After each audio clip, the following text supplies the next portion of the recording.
Testing. So don't put the camera on the people, okay? Just put it on me. Okay? And I want everybody to close their eyes. Okay? We want to be honest, okay? Nobody opens their eyes. And I'll just ask you questions and you raise your hand if you agree, okay? So, how many of us found this, these small talks beneficial in a sense that they reminded us about Salah, or they caused us to think about something about Salah? The ones who spoke themselves, they can raise their hands. Okay. So it's like, alright, so it's like everybody except one who was uncertain. Alright, so you can open your eyes. Yeah, so this is what I told you in the beginning. So something like this, unprepared, and it was beneficial. It was really beneficial for me. For me, myself, I benefited from it. And I didn't raise my hand, but anyways, I benefited from it. But, and everybody, even the ones who spoke, they benefited from it. So it shows the importance of this sha'ira, it shows the importance of this ritual of Islam. That when you talk about things, it benefits you and it benefits others if you are really thinking about it sincerely. Even, in this stage that is not prepared at all. Okay? So, concerning the setup, just a quick technicality thing. You always start with praising Allah subhanahu wa ta'ala and with, the prayers thing. There is a sunnah that you start with, the inna alhamdulillah, nahmaduhu wa nasta'inu wa nastahdihi. This is like, it's mentioned, like this is the sunnah that Prophet ﷺ used to make this short khutbah in the beginning of any speech he would do for a certain reason. So, you don't have to stick to it. You can do it, because it's a sunnah. Or you can do anything, but always stick to saying alhamdulillah wa sallallahu wa sallam. Stick to mentioning any ayah from the Quran. Of course, I understand now because it's all unplanned. But when you're planning this, you have to mention the ayah and you have to say it in Arabic. Okay? So you have to say it in Arabic and then translate it in English to your as good as you can. And in the translation, please always refer to an English translation. So don't, even if you know Arabic, don't try to translate it yourself. Okay? And make sure you read the interpretation, because sometimes the translation is not that good. It doesn't really tell you what's in the ayah. You have to include a hadith, like Sheikh Sharif said. So you start with Alhamdulillah, Sallallahu Alaihi Wasallam. You try to make an opening for your topic, like an introduction. Story is very good, so the way Ammar did it was very nice. Like people asking me and stuff like this. If you have a small story in the beginning, it's also very good, because people like stories. Yeah, if you say, I just want to start with the story, people will just listen. Everyone likes stories, not little kids. So, and then you can relate to this. So think of making up a story or whatever. And then put your ayah, put your hadith, and put like a short commentary. And mashallah, brothers, they are getting the commentaries out of the heart. This is the best thing you can do. Okay? And of course, you know that Khutbah al-Jama'ah is 2 parts. You do the major part, and then you stand. And then you stand up, and you do the next part. Right? Everybody knows this. And in the next part, always start as well with Alhamdulillah, Sallallahu Alaihi Wasallam, and do a dua. So those are like the major parts of the khutbah. Alhamdulillah, Sallallahu Alaihi Wasallam, and you have to have an ayah, you have to have a hadith, and you have to have your dua. It's not a must, I'm just saying that this is what makes a khutbah proper. In the end, it's always good if you have a conclusion. So the majority of people doing khutbahs, they end up with the dua itself. So before the dua, you can have a small conclusion. So you wanna have a take-home message, because you guys sit in khutbahs and you know how much you daydream, right? So this is normal. People, they will not be giving you 100% attention. If they do, then you're awesome. But this doesn't happen all the time. So you have to give them a take-home message, and you can stress it. So if you say something like the take-home message of this, or whatever, the thing I want to stress about, or something like that, people will start listening. Okay? So this is important. And be concise in this message, in like the conclusion of what you're saying. Okay? Any suggestions, questions, whatever? For the dua, is there certain du'as that you have to say? Just any du'a? It doesn't matter if it's English or Arabic, it doesn't matter, right? Of course it's, I don't know. I don't know myself if it is. I do the dua in Arabic and I try to translate it sometimes. But I'm not sure if you can just do it in Arabic or not. I'll just check my list if there's something I missed. Yeah, but then the short answer to your question is I don't know. Okay. So we can ask any other shape. Okay, sounds good. One thing I think we should also keep in mind is that we try not to mention something controversial. It's happened sometimes when a person will give a khutbah and they may talk about Shia, they may talk about some sect of Islam, and they can be present or they can be in the vicinity and they hear it and then they raise problems. Another point is be careful of the dua that we make, especially there's non-Muslims around. Yeah. Some of the dua is kind of against And I want to double check, but the dua is supposed to be centered around the afterlife rather than the dunya, right? Well, for the Muslims. This is from the etiquette of dua. So when you do dua, so if you want to do dua and say, Allah, oh Allah, give me a good car, like I don't know, like a new Ford or whatever, you can say this, yeah. But this is not the best thing to say. So the best thing to say is to say something general, like the Prophet ﷺ used to say, or like in the Quran, رَبَّنَا آتِنَا فِي الدُّنْيَا حَسَنَةً. So Allah give us, like good in our dunya, وَفِي الْآخِرَةِ حَسَنَةً, and good in the hereafter. So like when you're asking for the matters of the dunya, be general, because nobody knows what's better for them, right? So if you want to pass the test, you don't really know if this is good for you or not. So you just ask Allah subhanahu wa ta'ala to give you what is better for you. You don't know. Yeah, so this is more respectable when you're doing dua. I'm not saying that you cannot do the other, you can do actually. Allah subhanahu wa ta'ala loves to be asked whatever you ask, right? And of course the matters of our akhirah are more important. So there's a hadith actually that one of the wives of the Prophet ﷺ, I think she was Ramla bint Ali, no, I'm sure she was Ramla bint Ali Sufyan, and she was asking Allah subhanahu wa ta'ala, she's asking Allah subhanahu wa ta'ala to keep her husband, to keep her brother, and to keep her father. Okay? So the Prophet ﷺ said, you're asking Allah subhanahu wa ta'ala about things that are decreed already. Okay? If you say, oh Allah, keep me away from hellfire and lead me to Jannah, it's better for you. This is also decreed, right? But the Prophet ﷺ is directing her to do what is better for her, which is to ask about matters of the hereafter, right? Yeah, so yes, the short answer is it's better to ask about the matters of the hereafter. And of the matters of the hereafter is to keep your Muslims and stuff like this, because this is in the end because you're seeking Jannah and stuff like this. Yeah, and don't focus that much about matters of the dunya. Keep it general. What else? What was I gonna ask? Yeah, the two the du'as you're supposed to make, are they like specific? No, this is what I just said. It's general. How long does the du'a have to be? Whatever you want.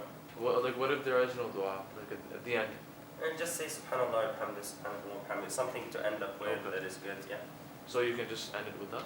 Yeah, that's good enough. But I need to check this part. But I read this once that scholars they mention dua as part of the khutbah. I'm not sure how important it is, but they mention it as part of the body of the khutbah. Okay. Yeah. And what about the starting?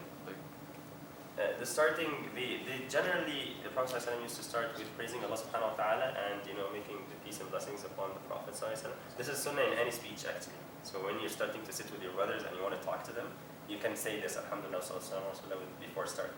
So in Salat al-Jumu'ah of course it's even more important. Yeah. Yeah. And there's Khutbah al-Haja. So they're actually, this is a bit more detailed, but if you're interested. So there is a book called Khutbah Al-Haja by Sheikh Al-Albani, and he was talking about the khutbah that you start, that this part, Inna alhamdulillah nahmaduhu wa nasta'in, this part that the Prophet ﷺ used to start his prayer with. He was talking about the narrations and stuff like that. It's not that, it's a little bit detailed. Yeah. I'm just wondering, are all the Jumu'ah khutbahs that the Prophet ﷺ gave, are they all included in the hadith that we have? I don't really get the question. Because I was just wondering about all the Jumu'ah khutbahs that the Prophet ﷺ gave throughout Islam. Are they all recorded in hadith that we can take the exact? No, not that way. No. But there are things, for example, a companion might say that the Prophet ﷺ gave us a khutbah and he said in it stuff like this. So it's not like every single khutbah. And it's mentioned stuff like the Prophet ﷺ gave a khutbah and he just recited Surah Qaf. So that's the khutbah. Okay? So of course because the audience understand what's going on, right? So it would be very weird if I just give a khutbah and say Surah Qaf. So maybe I would do something like this, but I would just mention the meanings, general meanings with it. Yeah. Because as I said, the Quran is the most influential thing, even if you don't notice. That is the most influential thing you have to rely upon with yourself. So when you want to raise your iman, there are lots of books, but Quran is the most important.